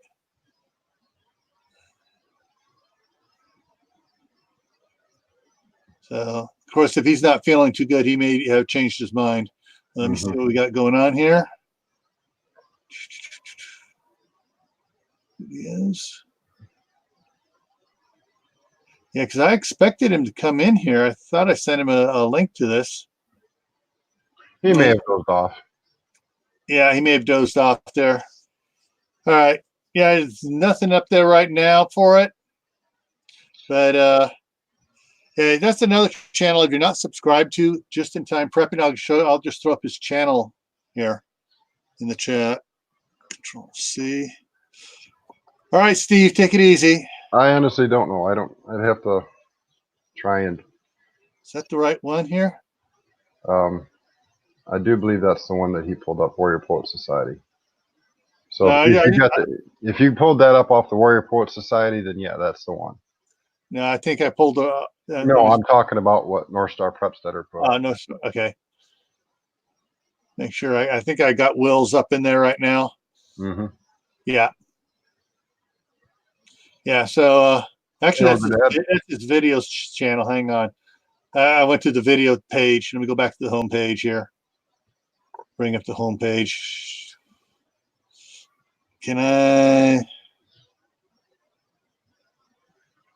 No, that just does that. I don't want to put myself in timeout. But yeah, I mean, Warrior Poet Society, he'll even go as far as they've come up with a weapon called the clinch pick. Yeah. And it's a unique little belt knife that's designed, some people would say, backwards from a traditional knife. And him and another guy actually go over how to use that from a sitting position in a car. So that's free training that you can watch, get ideas with, find somebody you can practice with. You know, you don't even have to have a real knife with you. Take a piece of wood and use it if you have to. Yeah. Or a piece of foam if it's, you know, whatever. But find a way to practice. Yeah. One of the things to going back, looking at chat talking about poison ivy. Well, I know California, it's poison oak is the big thing out there, and my brother and I grew up. You know, the chapel that we were at up on the hill was covered with poison oak. All the kids used to play up in there. We never got it. You know, gone through our teen years, never got it. We're in our mid-20s, and we're working for a construction company, and they're digging down the side of a hill to put in a sewer line, and there's poison oak all over the place, and they're digging, we don't have any problem with it, and we didn't have any problem with it until we got scratched by one of the roots. And there's a black tar-like sap that comes out of that root, and bam, we both got it. And ever since then, we're no longer immune to poison oak. So if you have poison oak on your property or poison ivy and you're, quote, immune to it and you're digging it up, still wear gloves and stuff because that sap in the roots will get you. Who wrote that? Whiter Dust? Writer Dust. Go check out doomandbloom.net. Doomandbloom.net. I do believe Dr. Bones and Nurse Amy actually have a book on homeopathic remedies. Okay. Here, hang a second. I'll throw that back up here. And there it is again. It's there. It's in the should be in the chat now. And like I said, I am working on trying to have them be live with me on the 15th. I thought you weren't going to name names yet. I wasn't, but since I've mentioned them so much, plus it'll get people excited. Right now, everything looks good. It's still tentative, but yeah, on the 15th, my live stream on the 15th at 9:30. If you're not doing nothing and you have questions about this kind of stuff, or fish mocks and some of the avian stuff, I'm sure it will be discussed. So make sure you're around on the 15th. Yeah. Be nice if you're around tomorrow night too. I mean, I'd like it, but you know, on the 15th at 9:30. Mm-hmm. Yeah. And I will put out a reminder notice on that day as well. Yeah. Yeah. Elizabeth, yeah, going to a range that allows you to try out different guns. Good idea. You may be, someone may talk you into one type of gun, and you don't, as soon as you handle it, you realize, nope, this is not the type gun for me. I'm trying to remember who put out a video about 5 guns not for women to get. Wasn't Yankee Marshall, was it? Huh? Wasn't Yankee Marshall, was it? No. Okay. I'm thinking it may have been FTB News, whatever. They do all the gun reviews and stuff. It may have been them. Let's see. I disagree with anybody saying, "Oh, you shouldn't buy." No, the thing is, look at the size of your hand. Exactly. That's what he was talking about. Your strength. Okay, because you may be a rather large built person, and I'm not saying fat. I mean, just one of my ex-girlfriends stood 6'6". She was just as tall as I am, and she was a bodybuilder, and she could pick me up and throw me over her shoulder like I was a sack of potatoes. For her, a full-size Beretta 1911 A1, something along those lines, she could handle with no problem. Now, my last girlfriend, Charles's mom, she would have had all she could do to handle a 380. So it's entirely dependent upon what you can hang on to. Yeah. But he also talked about that, they were talking about types of guns and, the way they react and use, and, not only palm size and hand size, but the function of the guns, and, one of the ones he showed that, I was a Smith & Wesson, which I love Smith & Wessons, but I hate this particular model. There's no hammer on it. It's hammerless, and it was a revolver, and it had a 2-inch barrel on it, and everything I'm naming so far is wrong. My Smith & Wesson has a hammer, has an 8 3/8-inch barrel, and I took second place in pistol competition in my police academy, and the guy that took first place had the exact same gun. I missed it by 1 point. Ryder Dust, are you talking that one that big one that's like 2 main pockets and it's got everything a surgeon would want, let alone an EMT? Is that the one you're referring to?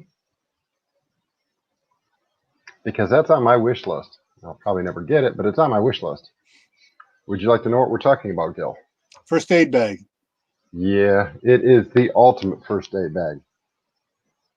Oh, over $600. Oh, just a second. I'll get you a link to it here in just a moment. I saw what Ryder Dust put up there. Yeah, well, it's not $600 no more. No, it's been updated probably since she got it, but it is definitely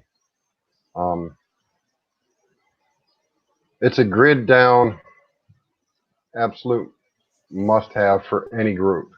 And if you're in part of a large group, I'm going to post the link here in our private chat, Gil. All right. If you're in part of a community group, I would have several people go in together to get it. So, and it's got virtually everything you need with the exception of fish mocks, fish selling, some of the avian stuff. Okay. Put that up here. But yeah, that's been on my wish list for like 3 years. Oh, $800. Yep. And that's saving $50. Yeah, but like I said, if you're part of a community where there's like 10, 15, 20 people in your community, and you've got somebody that has first aid training, getting 1, maybe 2 of those bags to have extra stuff. I mean, it's got everything you need. It is the most expensive bag for medical prep that I've ever seen that's pre-built. Looks nice. Okay. And Miss Elizabeth, Page block. if the grid goes down, ain't nobody going to care about the laws. If it's during the uptime, like it is right now, then yeah, if there's a felon living there, you can't be around it. Because you, believe it or not, you can actually be charged with felony for allowing a felon to be in your home while you have a weapon. New York's kind of nice like that. Yeah.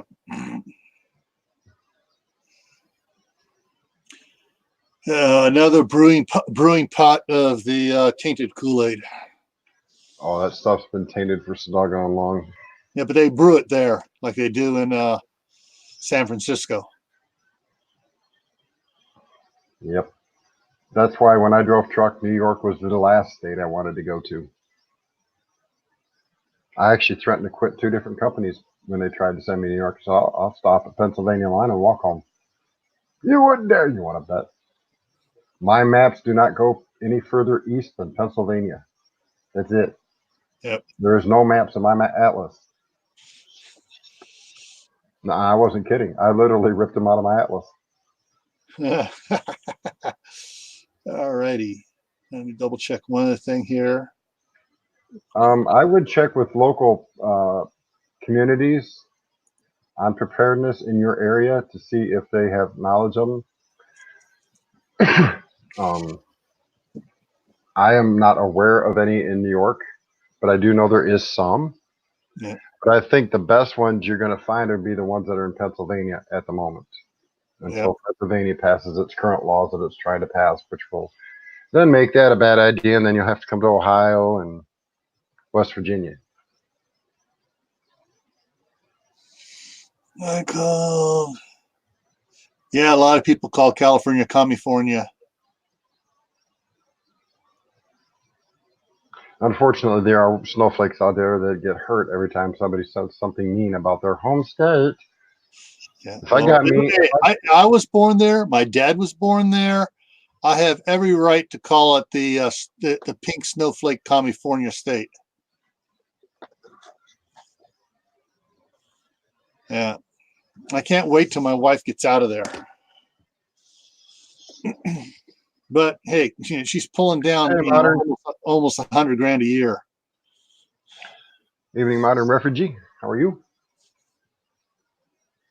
Let me check. And just in time prepping. Has he put anything up yet? Nope.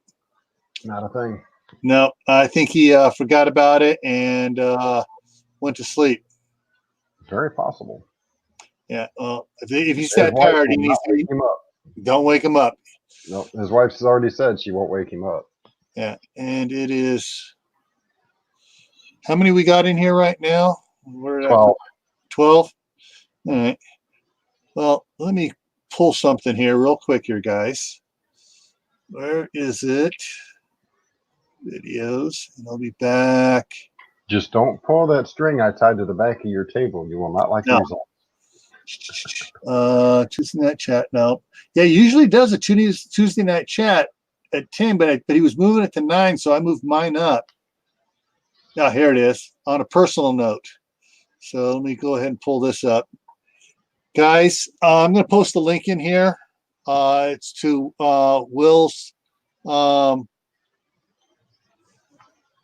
video called "On a Personal Note." And basically, he's talking about his GoFundMe to get the Energen oxygen machine. And if you go, on the description where it says "Show More," go down there and you'll see the HTTPS GF me you. Yeah, click on that and see. But check him out. Will is a great guy. He has helped me so much in learning about YouTube and growing my channel. And he's hooked me up with a lot of cool people out here.